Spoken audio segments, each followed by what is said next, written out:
I want to tell you a story. 3 years ago, I made a video called Why Every Serious Entrepreneur Moved to Miami last year. And at the time, it was true. Miami was booming, entrepreneurs were flooding in, and for me, it was exactly where I needed to be. But fast forward to this summer, July 1st specifically, my fiance and I moved out of Miami, almost overnight. And today, I want to share why. Now, it's not because Miami is bad. In fact, I love Miami. I still plan on spending time there every year. But because there's a lesson in this story for entrepreneurs about lifestyle, energy, and what actually sustains you long term. When I first moved to Miami, it was like stepping into a different world. The networking was insane. You'd go to the gym and bump into 2 or 3 founders who were building 8 and 9-figure businesses. On a random Tuesday, you could get invited on a yacht and end up literally signing clients while you were eating caviar.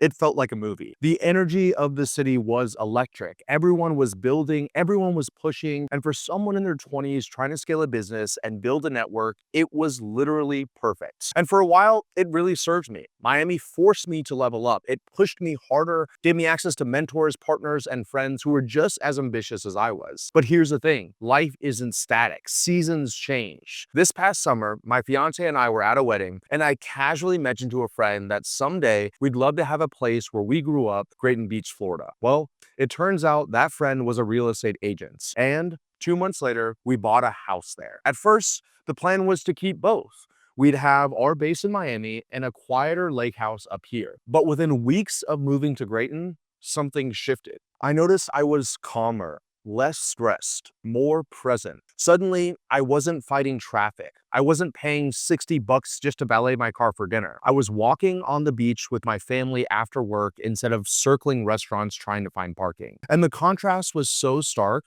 that pretty quickly it became clear. Miami wasn't the place for our next season of life. Here's what we found up here in Grayton Beach: peace and focus. We live on a lake that's connected to the most beautiful beaches in the world, surrounded by nature. The pace is slower. People are friendlier. I can go an entire workday without hearing anything but birds chirping outside. Family. Almost all of our family lives here. My mom, my brother, my fiance's entire family. Her brother has literally become like a little brother to me. I've seen my family more in 2 months living here than the past 5 years combined. Community values. The neighborhood kids play soccer after school. Friends stop by unannounced. It's literally where they filmed The Truman Show, that Jim Carrey movie about a guy living in a picture-perfect town. And while you can raise kids anywhere, for us, this felt like the environment we'd want for a family. Even our dog has a better life here. She loves running wild in our front and backyard without a leash, swimming in the lake, or riding the waves in the Gulf, and she comes with us everywhere. That kind of freedom really isn't possible in a big city. Simplicity. No constant noise, construction, and chaos. No fighting traffic just to get across town. No consistent feeling that you're behind if you don't have the newest car, the nicest boat, or the biggest house. Life here has less friction. And here's something small but important to us. In Miami, we'd finish a workday and default to Netflix or a movie. Here, when work ends, we're outside, walking, working out, meeting family, going to the beach. Our days feel so much fuller in a way they never did before. Now, it wasn't all upside. We went from a 4,000 square foot house to a 2,000 square foot house. At first, it honestly felt like a loss, but I ended up loving it. In Miami, the house was so big that Lauren and I barely saw each other some days. Here, we spend way more time together. Now, sure, it makes it sometimes harder to get a meeting done or shoot a YouTube video, but overall, it's been a net positive. Plus, we're going to tear this house down and rebuild anyway in the next couple of years. And to be real, a part of me wondered if moving out of Miami meant giving something up. Was I losing my edge? Was I taking a step back from the action? For years, that city had been part of my identity. Fast-paced, high-energy, constant stimulation. Leaving that behind was an identity shift that I didn't take lightly. And yes, Miami has one of the best entrepreneurial networks anywhere. I was fortunate enough to have unbelievable friends in Miami that I miss dearly every single day. I was frustrated with not having that instantly here.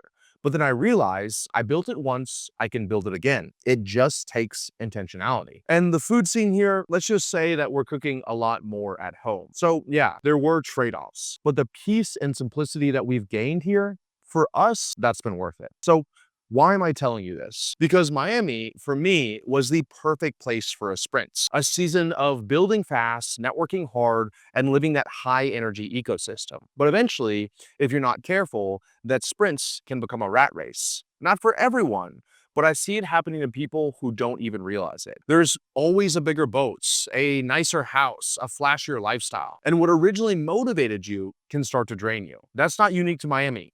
It happens in any big, high status city, but Miami definitely amplifies it. And the irony is, the very things that made me once fall in love with Miami became the reasons why I had to leave. Now, let me be clear. I will never regret moving to Miami. I miss it every day. I'll be back there for a few months every year. And I would argue it is absolutely the best city in the United States for young founders looking for that kind of energy. But moving out taught me something important. Success isn't just about where you can build the biggest business or go to the coolest restaurants. It's where you can live your best life, however you define it.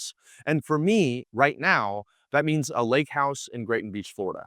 So my question for you is this. If you're a founder, when was the last time you asked yourself if the goals you set years ago are still the ones you actually want today? And if nobody was watching, if nobody cared, would you live life differently? Drop your thoughts in the comments down below, especially on the fast living versus slow living. I'd love to hear how you see it.